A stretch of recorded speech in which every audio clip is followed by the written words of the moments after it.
Hi, my name's Phil. I like talking about politics, and in this video I'd like to discuss the way in which Liz Truss is not only trying to rescue her own reputation, but suggests that Sunak has managed things far worse than she would have. Her claims are arguably the most dangerous for the Conservative Party because there's a chance they chime with some MPs and a lot of the members, but will seem absolutely ridiculous to voters, thus risking an even greater disconnect between voters and party. But first, if you'd like to be notified of daily news and politics, please subscribe to the channel. So Liz Truss has been trying to resurrect her political career all year, really, but has had little impact. She's now promoting her upcoming book, 10 Years to Save the West. But because her brand of insane economics is just the ticket for the billionaire owners of the news media, she does get mentions. And today, the Sunday Telegraph even found room for her on the front page underneath the Russell Brand scandal. Truss to criticise Sunak's £35 billion of overspending since becoming PM. OK, I thought. In actual fact, the figures suggest that this isn't true because Sunak actually hasn't even been spending what he's promised to. But if the Tories want to indulge in internal mudslinging, who am I to object? So I go on to read the article. And the first pitch, it's a sort of preview for a speech that Truss is giving to the Institute for Government tomorrow, is that Sunak has been throwing extra money at the NHS and schools. Right. I mean, in case Truss hasn't noticed, all the news about the NHS and schools is of how doctors are on strike due to pay cuts and both schools and hospitals are falling down because Sunak personally failed to approve rebuilding programmes. In fact, as a little bonus, a court had to be closed down due to the same concrete issues the other day. But the idea that Truss is going to try and convince voters that Sunak has been too free with the old public spending where the NHS and schools are concerned is as mad as her time in office. She's apparently going to claim that her spending would have come to £35 billion less over 2 years than Sunak's. Now, not only would it have not done so, but I will bet my right buttock that she has based her questionable calculations, which of course I have not been able to see, on ignoring the fact that her economic approach means that we now have to spend much more on servicing the national debt. A national debt that Truss planned on increasing much further, and if she'd been left in place, servicing that debt would have become more expensive yet. In fact, it would be interesting to see what a group of credible economists think would have happened to the economy if Truss had been allowed to remain Prime Minister for a few months more.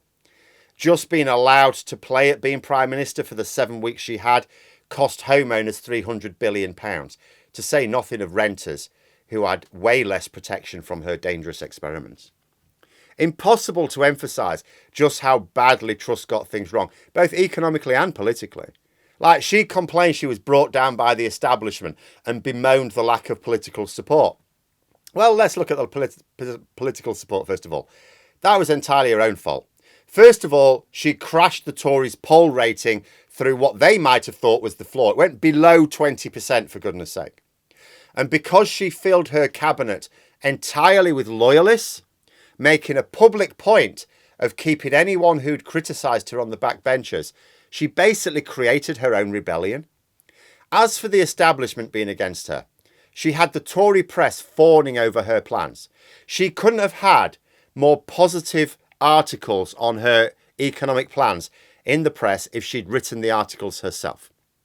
But there's only so much the Tory client media can do when the pound is tanking and people's pension pots are basically disappearing. As for the investment bankers whose concerns caused this exodus from the gilt market, she can hardly claim that they are a left-wing Marxist group, which is always her implication. The idea that people who get paid millions to gamble with other people's money are anything other than right-wing free market capitalists in the main is ridiculous. Like, the Conservatives have two very prominent of their number in Parliament right now, and there's lots of others installed into public institutions by them. Like, you try and name me an investment banker on the Labour benches. Might take you a while. At best, they've got a small number who've worked in the financial markets as like analysts or something. But more importantly, the public's view of Liz Truss is one of abject fear that she may return. The problem for the Conservatives of Truss making these speeches is that it doesn't matter that most MPs would have her nowhere near their front bench again.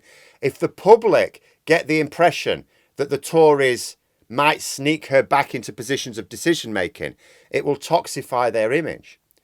But with the Tory media presenting her speeches as if they're not utterly deranged, they run the risk that party members, who will almost certainly be deciding the next party leader, think that maybe Truss wasn't so bad in the end after all. You know, like, it's impossible for Conservative Party members to really fully approve of Sunak, even if they think he's doing his best.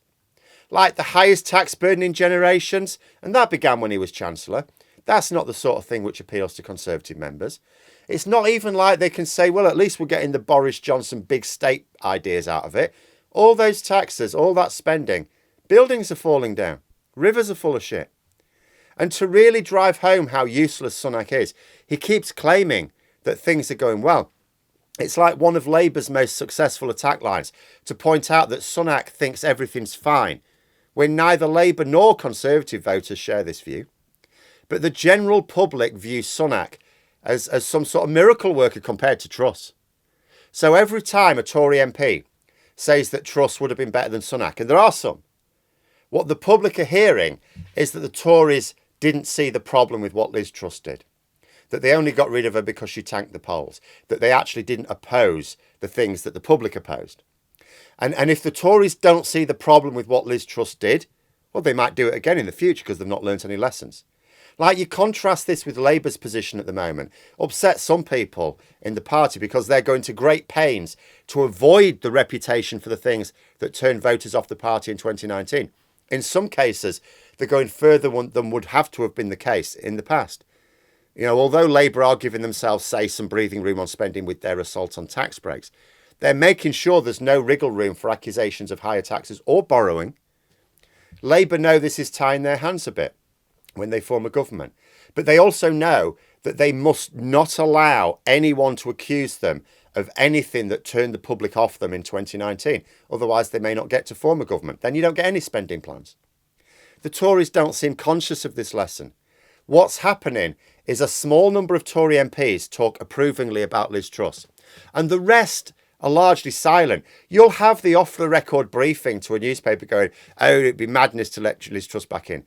But there's nothing public, out of fear, presumably, of triggering a civil war. But without the public and explicit condemnation of Liz Truss and her ideas, it's impossible for the Tories to make clear that they would never adopt those ideas either under this or a future leader. Like, Sunak keeps hinting at it by going, oh, well, you know, the situation I inherited wasn't great. But it's too general. It's too focused on him. Every time Truss pipes up, senior Tories need to be dismissing her ideas if they want to calm voters down, that the party isn't trying to come up with some way of sneaking them back in. There was a recent poll, which annoyingly I can't find now, and it had just 2% of Conservative voters thinking Truss did very well, and 9% think she did fairly well. So that's 11% of the 2019 Conservative voters thinking Liz Truss did all right. And that poll was recent. That wasn't just after she crashed out. That was a year after the water of Trussonomics had passed under the bridge. That Tory MPs are not going to great pains to dissociate themselves from something that's unpopular is madness. That they are allowing her to claim that the Tories are spending too much on the NHS and schools, despite the recent news on both fronts, is an act of political suicide. Because it basically tells voters the Tories at the least opportunity will spend even less, which of course they will. But there we are. Those are my thoughts, and let me know yours in the comments below. Hope you found the video interesting. If you did, please click the like button if you'd like to support the channel further, the join button for memberships, and until next time, I'll see you later.